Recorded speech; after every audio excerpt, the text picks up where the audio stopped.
जनता के सामने जिसकी खाल उतारी गई, जिसके नाखून नोचे गए, वो रजब अली, उन्होंने 58 में शहादत दी। रजब अली तमसा में समाई गई,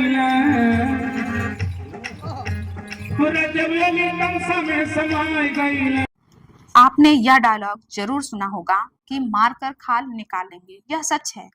पहली बार 1857 में जब जंगे आजादी का बिगुल मेरठ छावनी से गूंजा तो उसकी आवाज बलिया और आजमगढ़ तक तेज सुनाई दी।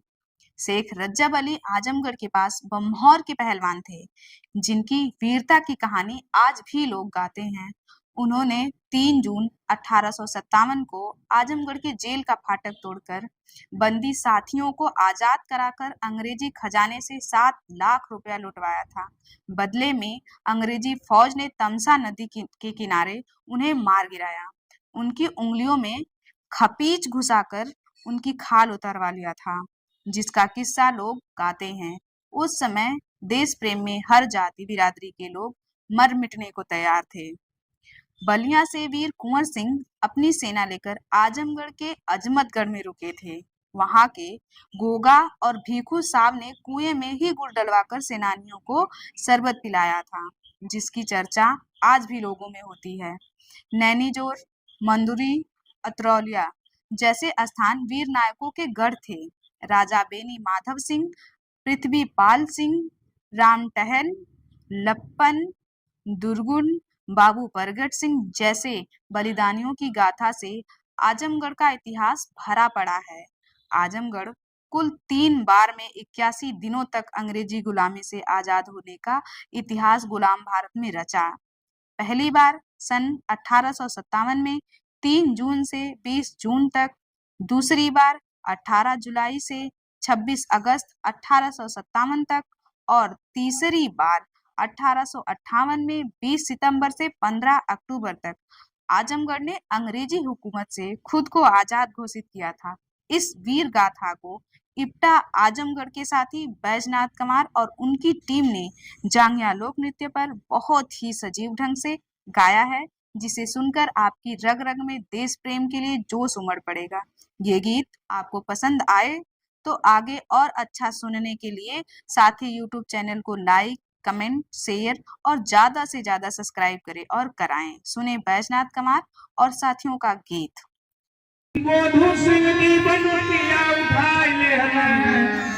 आजमगढ़ में क्रांति मचाई, आजमगढ़ में क्रांति मचाई। 3 जून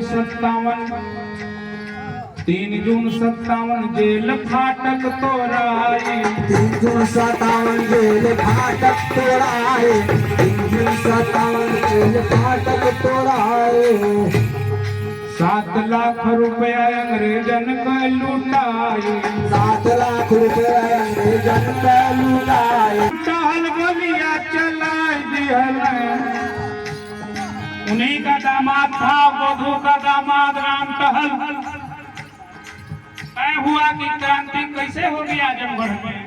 7 लाख रुपया सन 57 में 3 जून को लूटा गया सरकारी खजाने से। राम टहल गोलियां चलाई दिहल, आजमगढ़ में क्रांति मचाई, आजमगढ़ में क्रांति मचाई। किशन राम प्रसाद माधव बनी गई बागी, बन गई न बागी, हो बन गई न बागी। आजमगढ़ में 22 दिन हो गई ले आजादी, हो गई आजादी। हचिंसन के नरक, हचिंसन नामक अधिकारी था, अंग्रेज अधिकारी जो मारा गया, बड़ा अधिकारी। हचिंसन के नरक पठाई दिहल, आजमगढ़ में क्रांति, आजमगढ़ में क्रांति मचाई दिहल।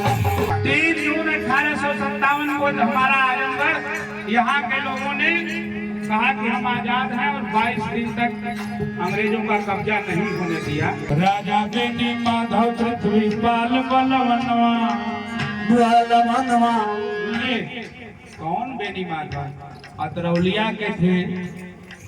बेनी माधव सिंह राजा की उपाधि उनको नवाब की सेना में थे तो उनको राजा की उपाधि मिली थी पटेल जी थी और पृथ्वीपाल सिंह ठाकुर साहब थे। कौन कौन नहीं लड़ा था। और ये जो आजमगढ़ का पूरा आंदोलन हुआ उसमें बेनी माधव सिंह हेड किया गया। राजा बेनी माधव पृथ्वीपाल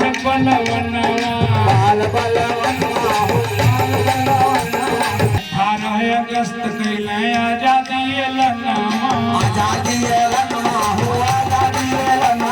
40 दिन शासन चलाए दोबारा आजमगढ़ को फिर से लड़के आजाद कराए हमारे पुरखे और दोबारा जब आजाद कराए तो 40 दिन आजमगढ़ आजाद रहा। ये हमारे लिए गौरव की बात है। अरे 40 दिन शासन चलाए आजमगढ़ में कर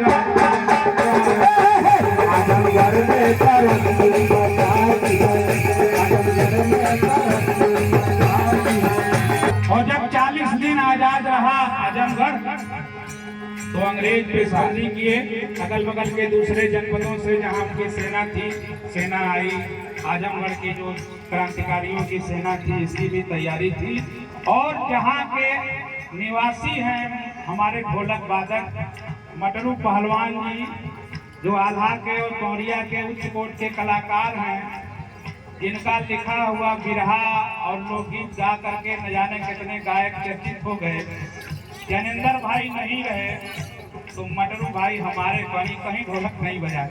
और मधुरी का आजमगढ़ के क्रांति आंदोलन में स्वतंत्रता संग्राम के आंदोलन में मंदुरी का बहुत बड़ा स्थान नाम है। बिना मंदुरी के कहानी पूरी नहीं होती। मंदुरी के बगीचे में तब बगीचा था उसमें हमारे क्रांतिकारी आराम कर रहे थे। उस बाग में बहुत बड़ी बाग थी और अचानक अंग्रेजों ने हमला किया और बड़ी भीषण लड़ाई हुई। साथियों मजा दिहला हो मजा दिहला मजा दिहला हो मजा दिहला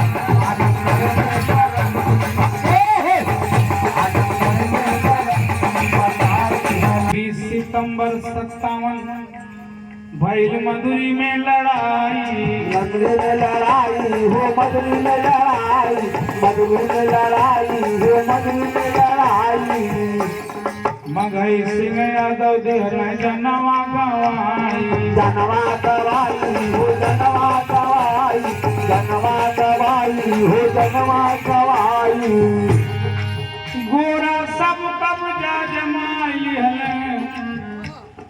गोरा सब कब्जा जमाई है आजमगढ़ में कराती आजमगढ़ में कराती बचाई है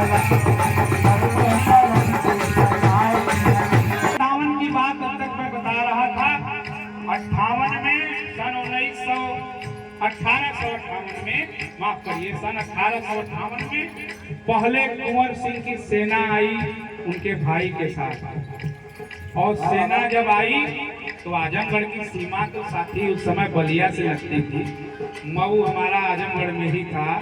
और जब सेना आई तो हम आज के आजमगढ़ की बात करें तो अजमतगढ़ में जब सेना पहुंची तो यहाँ के बड़े सेठ बड़े साहूकार जिनको अजमतगढ़ स्टेट कहा जाता है गोगा साहब भिक्की साहब ने देशभक्ति का परिचय देते हुए कुएं में शरबत खुलवा दिया। कुएं में ही उस वक्त जो उपलब्ध था गुड़ उसको कुएं में डाल दिया और कहा कि पूरी सेना को जितना शरबत पीना है पीजिए रहिए। उनकी आव भगत गोगा साहब और भिक्की साहब ने अजमतगढ़ में किया। और साथी अजमतगढ़ से जब सेना गुप्त रूप से चली तो यही नैनी जोर हम आप मेला करने जाएंगे कार्तिक पूर्णिमा को। नैनी जोर के ठकुराने में जा करके वह सेना चुपचाप नैनी जोर में रही। किसी को नहीं पता चला कि कुंवर सिंह की सेना आजमगढ़ आ गई है और नैनी जोर में रह रही है। एक दो दिन नहीं बहुत दिन यही रही। बाद में जब कुंवर सिंह आए तो फिर ये सेना आगे बढ़ी अतरौलिया की ओर। और बेनी माधव सिंह के नेतृत्व में फिर आगे बढ़े और कुंवर सिंह ने अंग्रेजों को खदेड़ करके देवगांव के आगे तक खदेड़ा था, हराया था। उसके बाद फिर वो जब वापस जाने लगे तो उनकी बांह कटी थी गंगा। ये इतिहास की बात है। कुंवर सिंह को हम आप जानते हैं, लेकिन हमारे यहाँ के जो और साथी जिनका महत्वपूर्ण योगदान है वो स्थल और वो बातें हम नहीं जानते, तो इसलिए मैं ये गीत पढ़ रहा हूँ। 58 में कुंवर सिंह सेना लेके अइले, सेना लेके अइले हो, सेना लेके अइले, सेना लेके अइले हो, सेना लेके अइले। होगा भी सावध मतगढ़ में ठहरल,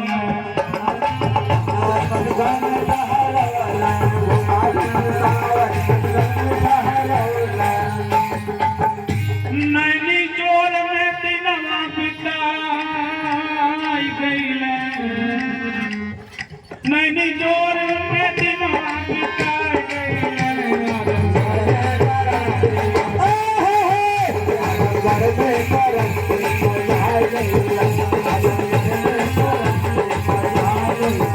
मने ओ दुर्गु अमर बलिदानी, हमारा बलिदानी, हमारा बलिदानी, मने ओ दुर्गु अमर बलिदानी, हमारा बलिदानी, हमारा बलिदानी, हमारा बलिदानी, हमारा बलिदानी।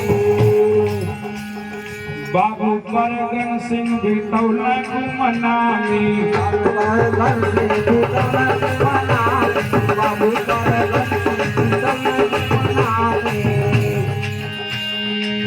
जब अली तमसा में समाई गईले। कौन थे बाबू परगन सिंह? परगन सिंह वो महान क्रांतिकारी हुए कि अंग्रेज ढूंढते रहे, देश आजाद हो गया लेकिन बाबू परगन सिंह का पता नहीं चला, पकड़े नहीं गए। ऐसा जनश्रुति में कहा जाता है कि वो बौड़रा के थे और वो वहीं साधु बन के, कुछ लोग कहते हैं एक साधु जी रहते थे, कुछ लोग कहते हैं कि बाबू परगन सिंह पहले नेपाल चले गए थे और बाद में आकर के वो साधु बन करके बौड़रा में रहे। और रज्जब अली का घर बमौर के आसपास माना जाता है। रज्जब अली पहलवान थे, जिन बाबू साहब लोगों को वो लड़ाते थे, अखाड़े में ट्रेनिंग देते थे, वो लोग क्रांतिकारी थे।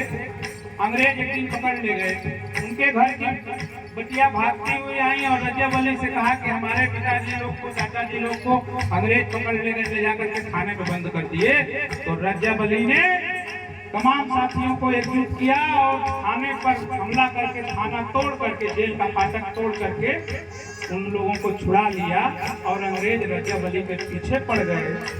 और तमसा नदी में जान बचाने के लिए जब रज्जब अली घुसे कूदे तो दोनों तरफ से गोलियां चली, पकड़े गए। और जो कहा जाता है कि खाल उतार लेंगे, आजमगढ़ का वो महान सपूत जिसकी सचमुच जनता के सामने जिसकी खाल उतारी गई, जिसके नाखून नोचे गए, वो रज्जब अली, उन्होंने 58 में शहादत दी, 1858। इसलिए इन पुरखों को सम्मान देते हुए गीत कह रहे हैं।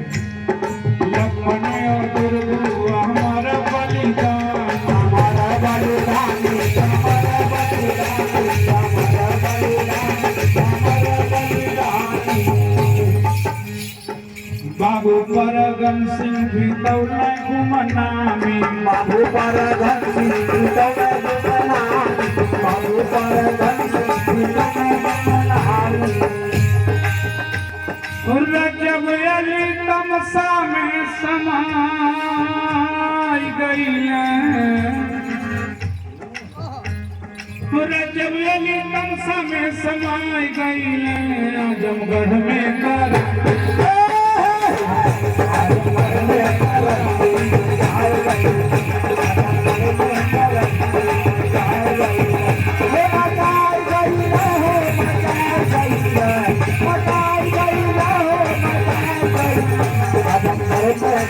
Thank you.